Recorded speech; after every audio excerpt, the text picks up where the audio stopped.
Yes, this is John. Hi, John. This is Tom DeLeo from the EEOC. How are you this morning? I'm doing good. I am calling about your 8 a.m. interview. Okay. Okay. Before we get started, I want to let you know that I have Shannon Limke on the phone as well, but she is on mute. She may have additional questions. Okay. Who, Okay. and that's your, someone that's gonna help you? No, she says she's shadowing me, Okay. so she's there if I have additional. She may have additional questions that I may forget. Okay. Okay. So we are a neutral fact-finding agency, which means we do not represent you nor your employer. The purpose of this call is just to get facts and information to see if there is something that we can legally have jurisdiction over or any authority to investigate. Okay. So have you filed this particular charge with any other organization? Yes. No, I have not. I have not filed this charge with any other organization.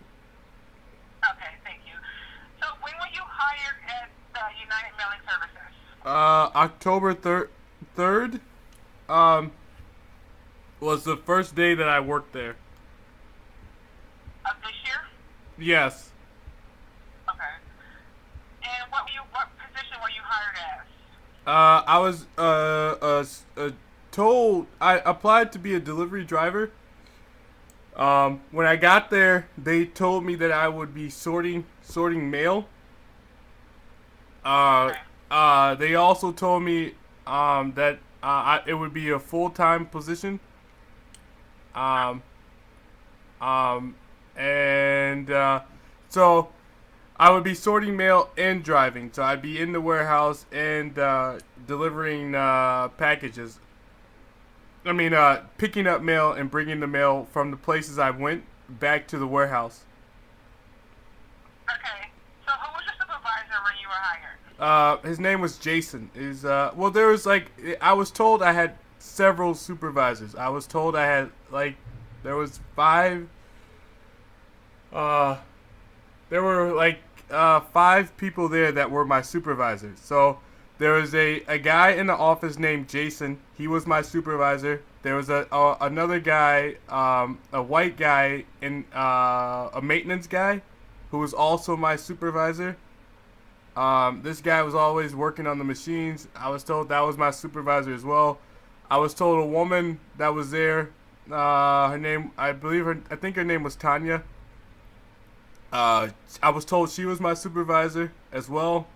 I was told that there was a guy that worked late night. Around 6 o'clock, started working every night at 6 o'clock. I was told he was my supervisor as well. Um, and there's one more.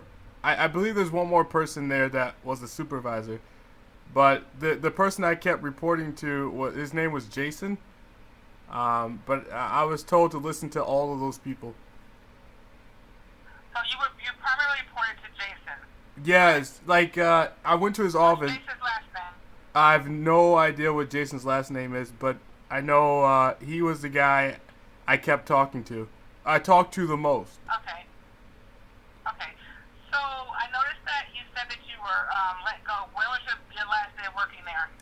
My last day working there was November 28th. Okay. Okay.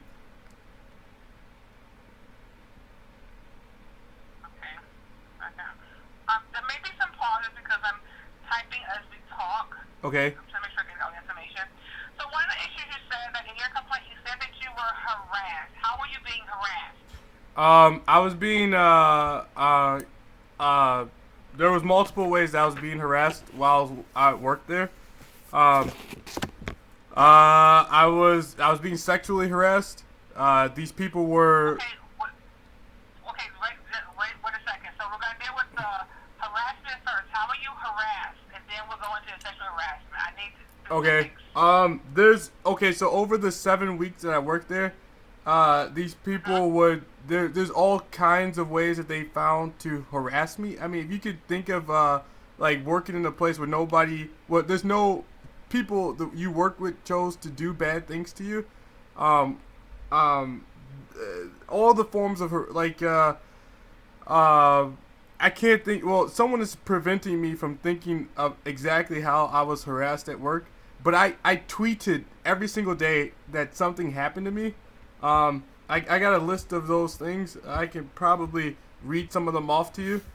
Uh, so I just need to know how you. I need specifics on how you were harassed. I wrote So I them need to down. figure out. There's Okay. You so have them. yes. I mean I have like over. I think I have like 70, maybe 80 tweets. Like so every day when somebody did something that they weren't supposed to do, I would tweet it. I would tell people on Twitter that these people what just happened. So, all right. So for an example of harassment, I got to work at 6:10 p.m. on what day was it? Hold on, give me a second so I can go. Oh, November 18th at 6:10 p.m. I got back to work. I parked the vehicle inside the garage like I normally do. And when I was about to leave, somebody parked their vehicle on the other side of the garage door, and the garage door has plastic strips, so you can't see on the other side of the you cannot see on the other side of the garage door. So when you pull out of the garage, if you don't know there's a car on the other side, you will probably crash into that vehicle if it's parked directly in front of the garage. So for on that day on the 16th on the 18th of November, I luckily went for some reason I peeked outside I seen outside the garage door. I don't normally do that, but this time I seen that there was a car on the other side of the garage door. So, I mean, if I had not done that, I would have crashed into that car. And they kept doing that. People kept parking in front of the garage door after they had seen me inside the garage, and they would know that there's a good chance that I would crash into them. If I don't look or they don't tell me that there's a car parked on the other side of the garage. So that was harassment. I felt like that was malicious. I mean, not malicious, but hurtful. Or attempting to cause a problem at work. Another on that same day, a woman who worked on the machine with me was telling me to do something that I was never trained to do. So she told me to on the day I was trained, I was told that this is how this machine works. And I still remember it. I mean, I remember that. And every day we worked the same way on that machine, or everybody else. But this woman on November 18th at 2:12 told me to do something that she was supposed to do, or normally everybody else that I worked on that machine with had done. So she was supposed to go to the other side. I mean, load the mail and catch the mail on her side of the machine, and that's what I've been trained to expect. She decided to tell me to go to her side and catch her mail. And I asked, "Hey, is it I was told that you were supposed to catch this mail on this side." And she basically didn't want to talk to me about it. She treated me like I didn't have she could tell me what to do and not have to do anything she was supposed to do. And then she told me she was gonna tell on me because I asked her if it was normal that people load the mail on her side and catch the mail on her side. And she told me, "I'm going to tell on you.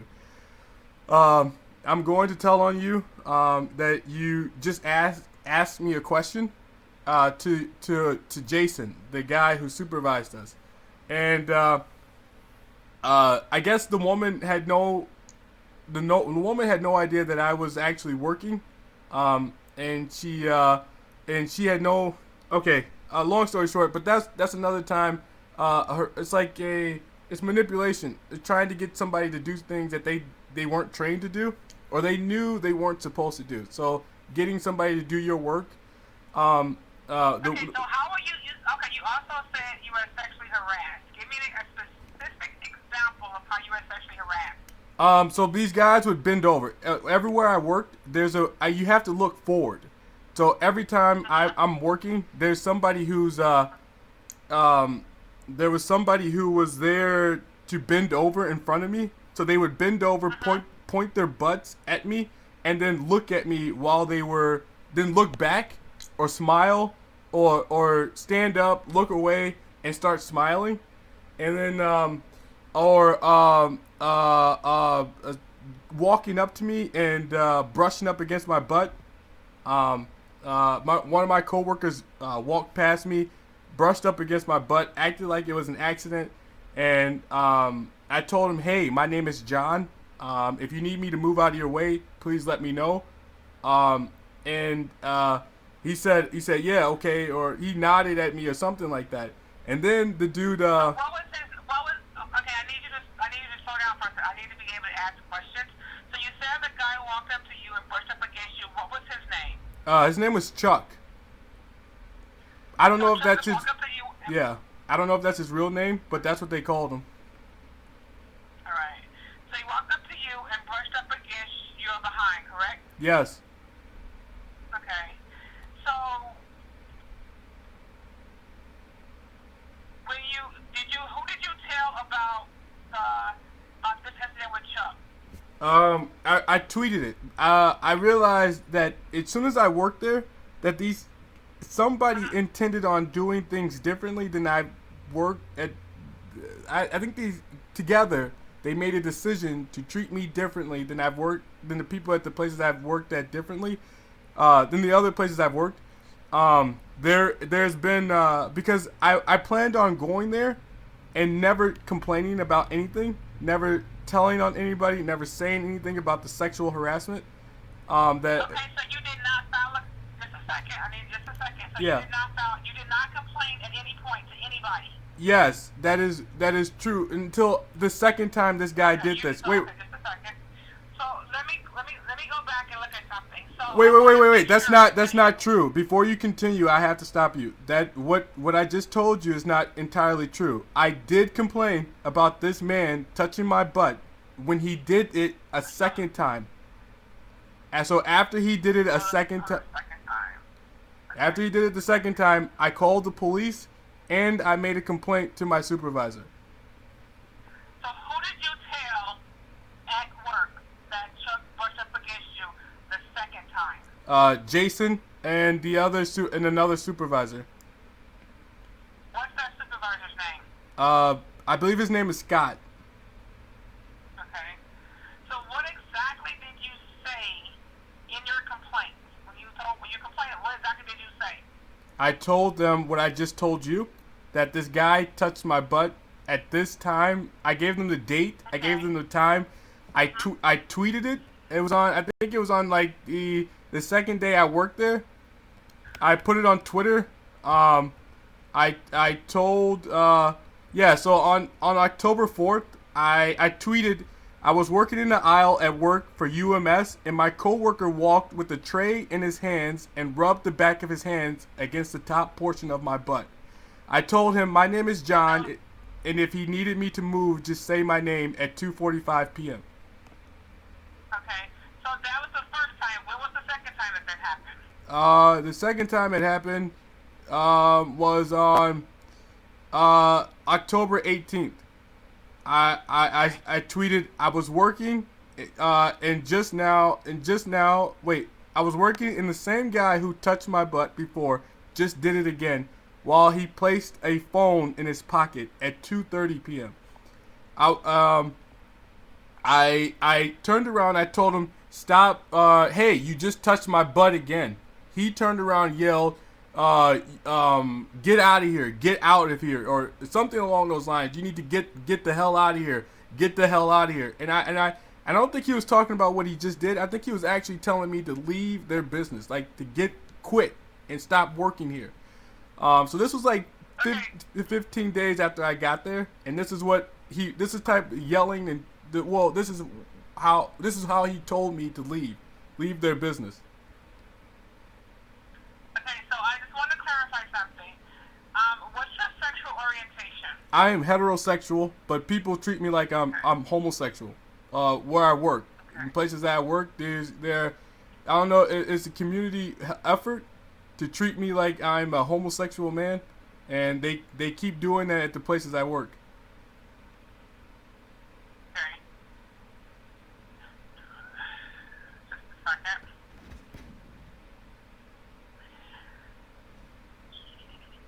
So when did you tell Jason and Scott about being touched by Chuck? Immediately. The second that he touched me again, I turned around and told him, "You just touched my butt." And it was, he got really, now I was, loud enough for him to tell him that, and then he got louder to, like, deny it and call me a liar at the same time. And everybody heard him yelling, so everybody started looking. And I stood there and I told him, "Yes, you did. Yes, you did." So immediately after that, I called Scott, or Scott came over. No, Chuck went to talk to Scott about what just happened, and I think they were covering for each other. Immediately decided to cover for each other. Or Scott decided to cover for Chuck. And I could look at these two and tell that they were just like deciding if I'm gonna protect you or not. Scott was deciding if I could. I looked at him and I could tell that he was thinking, like, how could I protect you or cover for you? So Scott came over, started talking to me about nothing that mattered, or like this couldn't happen. It could be an accident. I don't think this is really what happened. It was probably an accident. And I told him I'm going to call the police. I told him I'm calling the police after he went through everything he told me, and he said, "Go for if that's what you want to do it." And I said yes. Did you tell Jason? I told Jason the exact same thing.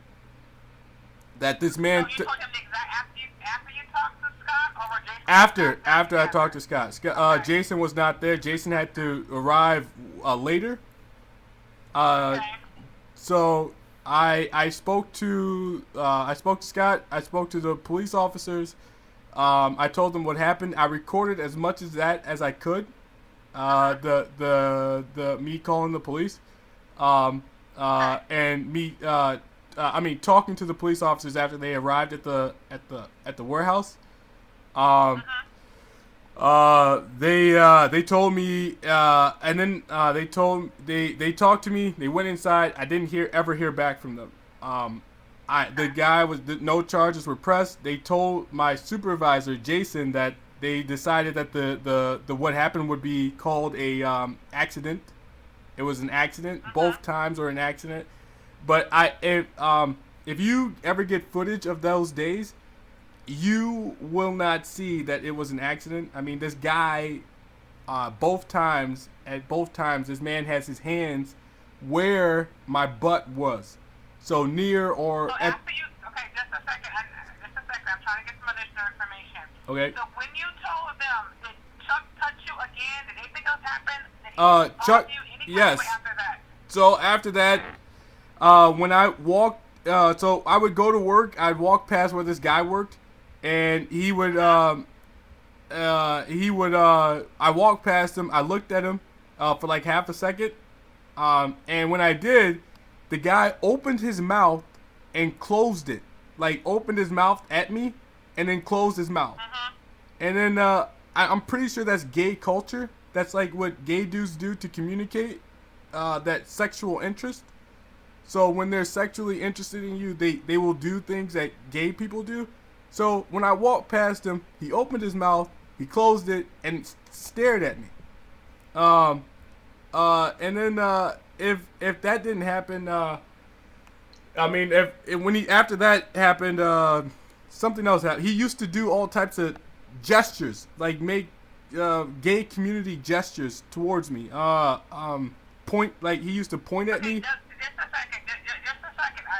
You're going a little too fast for me. Hold on a second. So I have another question I need to ask you. So you said that they retaliated against you.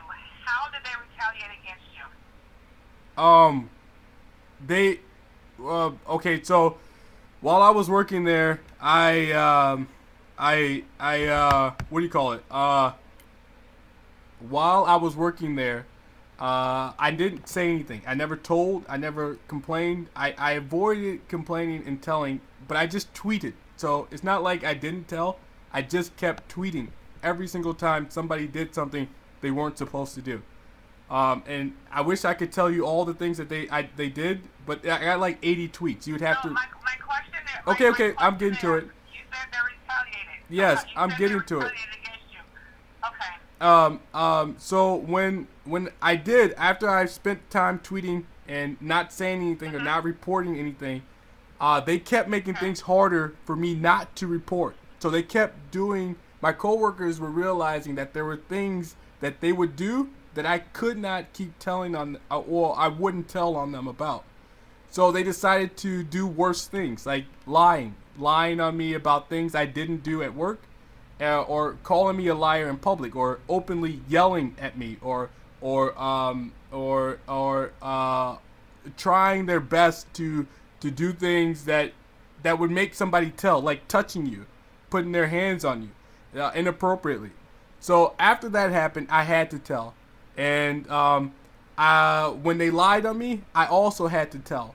Or when they decided to change the rules, change the work culture, and then accuse me of not, telling me I was supposed to know that this was against the rules, but everybody around me all my coworkers were doing the thing that I did, or lying about something I said. It forced me to have to complain, when I was questioned, or because I felt that was so wrong that I had to complain.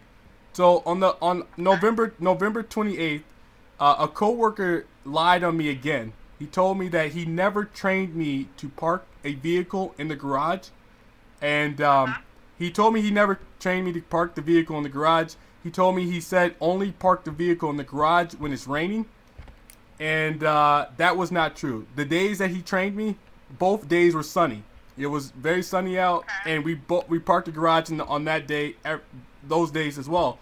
And then he saw me park the car in the garage on the third day he trained me. The man on November 25th, I believe it was, that the Friday before that, told the supervisor in front of my face that I never trained this man to park this truck in the garage. I never told him it was okay to do that. So he openly lied. You said that on the 25th and not the 28th, correct? Yes, I think he told the lie on Friday, and I addressed that. I addressed it on Monday. So, because it was the end of the night. So, and there was no time to do anything about it. So yeah, this 25th is when he told the lie. And on the 28th, I came to work, and the first thing I did. What was your scheduled hours? What was your scheduled shift? What were you supposed to work? From like 12 to 7:30. Okay. So. From 12 to 7:30? Yes. So as soon as I came in on the 28th, I told my employer that the guy he lied on me, and so that hurt my feelings. It changed the perception of my supervisor's perception of me, of how responsible I am, and they ganged up on me. So the supervisor, Scott, was telling me I never had a right to park the truck in the garage, and then I told him the guy who trained me told me I could park this truck in the garage for the last 7 weeks. He then told me, he said, no, that's not true. You don't have a right to park this truck in the garage. You can unload this truck outside. And then I told him that's not true. I was told to do this. And he looked at the guy who told me that, and the guy told him, nope, I never said you could park the truck in the garage. I said you could only do it when it's raining. So on November 28th, after I told this to my employer, he told me that the guys never said that. Nobody ever mentioned that you could, wait, I have him on recording on Friday telling me I could park the truck in the garage. On Monday morning, I came in and the guy told me that the person who said you couldn't park the truck in the garage only said you had a choice when to park the truck in the garage. You couldn't always park the truck in the garage. And that's what he said. But that's not what he said. He's lying. The man word for word said, "Don't park the truck in the garage unless it's raining." And he changed the dude. Both guys changed their stories. So they Okay, protected. you keep saying you keep saying people. I need you. Who was the coworker that said they never trained you to The park in the guy who trained garage? the guy who trained me, his name was uh the guy who trained me. His name was Teo, I believe. I wrote down his name. I wrote a complaint. So if you need that information, I can give it to you. His name is Teo, and I wrote it down. I gave it to him. His name was Teo, the guy who told me I couldn't park the truck in the garage unless it was raining, and the guy who trained me. They were both the same people. His name was Teo. So how many? So what's the makeup of the employees at where you worked at? What's the makeup up there? I think they were all gay from the gay community. Like some of No, them were. I meant race. Okay. Well, that's it. Race is they're mixed. They're all whites, blacks, Asians. Um. It was mixed. It was a mixed race. I don't think that's right. The race was relevant. I think it was mostly about sexual orientation. Were you the? Do you know if they were all gay, or are you guessing that they were gay? I can identify a gay person. I know I can identify somebody by when they bend over and look back at me as a person who is gay, or when they want to. Okay, so what do what was the reason that you were discharged? Why did they say you were discharged? The guy. So I recorded that entire period. In Wisconsin, you can record people without their knowledge. Okay, so why did they say you were discharged? So the point I'm making is that if you need to hear exactly what he said or what he had to say, I have that recording. But basically, he told me that I don't feel like following up with everything people said. You say that people do to you. I don't feel like dealing with this. I don't believe you. I think you're a liar. I think everything you've told me about your coworkers have been lies.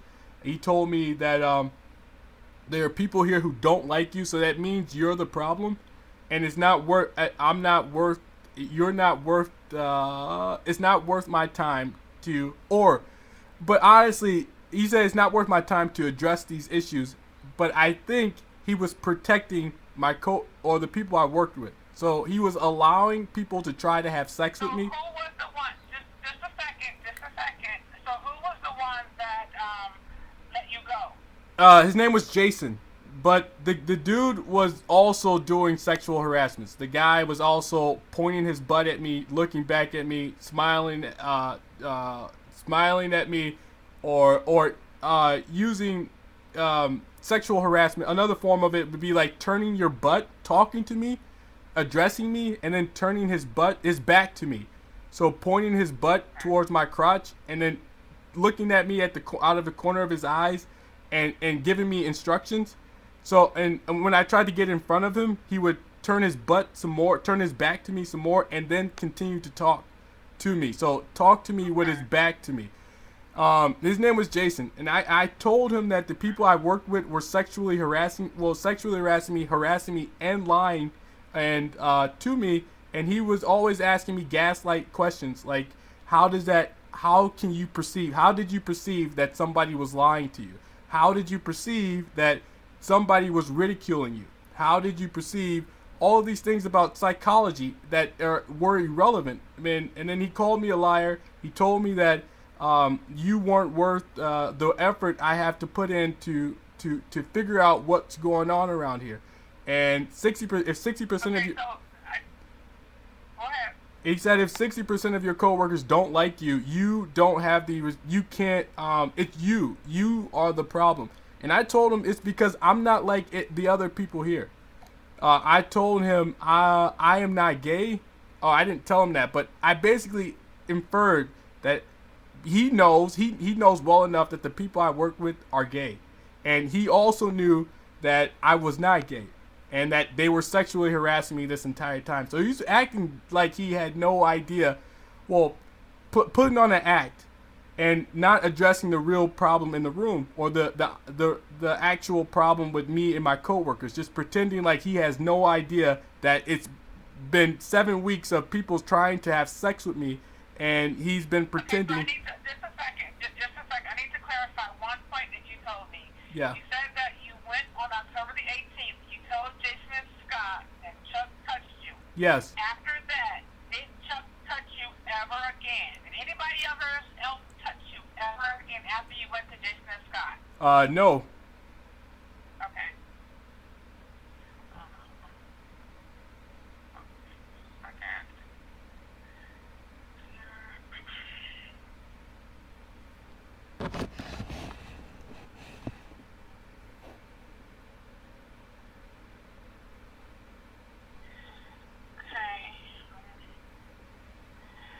Okay, so what I'm going to do at this point right now is I'm going to type this up and I'm going to send it to my supervisor for her to review it. And what I would suggest you do is check the portal within the next 7 to 14 days to see the next steps, because everything is going to go through that portal, through the portal itself. Okay. Once you have, I mean, you can feel free to upload any information that you want to upload into the portal. That is your right. So at this point, that's where I'm going to go from here. Shen, do you have any other questions? Yeah. What is your? Are you? No. What do you do? Oh, I'm sorry. What I'm doing right now is, this is called an intake interview. I'm interviewing you to get the facts, to get the generalization, to get an information, to get background information primarily. So what I do from this point is I type it up and I put it in the system. It's not as detailed as you gave me. It's just going to be a general statement in there about how you feel what you were discriminated against based upon the charge, which is sexual orientation and retaliation. I'm going to put that in the system, and then my manager will determine the next step. So if you get a letter to go further, what will happen is you'll be able to go in and it's what's called signing the charge. All of that will come through the portal, though, because it's easier as opposed to trying to call you back, because we have a lot of intake that we have to do. So right now my goal is to get some basic information and to present it, the fact that you've given them to me. Okay. Okay? Yep. Do you have any other questions for me? No, I can't think of anything. Somebody's doing a very good job of stopping me from being able to tell you more. So I put that in my report as well. I mean, I typed that Okay. up. So I really want you guys' help. I want your help. I can't keep working like this. I filed several reports to you guys over like the last 5 years. I think the first one was in 2018. I asked you guys for help. People keep sexually harassing me when I go to work, and I keep finding the only people that hire me they have a community of gay people already working for them. So I keep applying for jobs, and somehow I keep ending up working for companies that have like a groups of gay people, only gay people, working for them. So I keep calling you guys for help because it keeps happening. I keep showing up places where I don't know how. It's not under my control. I take the first job offer I get, where people are gay and they do bad things, and I have to work there because I have to work for these people because that's the only jobs I can get, and I have bills to pay. So I'm stuck in these places where I have to work for people who are sexually harassing me the entire time, or harassing me, or doing bad things. And I'm trying to get help to get find a place to work, so that I can pay my bills and do the things I want. There's a lot of cool things I want to do, and I can't do those things unless I have a place to work. And people stop sexually harassing me and firing me, or for complaining. So Okay, I'm I'm asking. going to take the information you gave me and just put it in the system. And if we have any additional questions, is this a good number that I can call you back if I have any additional questions I need to ask? Yes. Okay. Thank you for your time. I really appreciate it. Yep. And have a good day. Yep.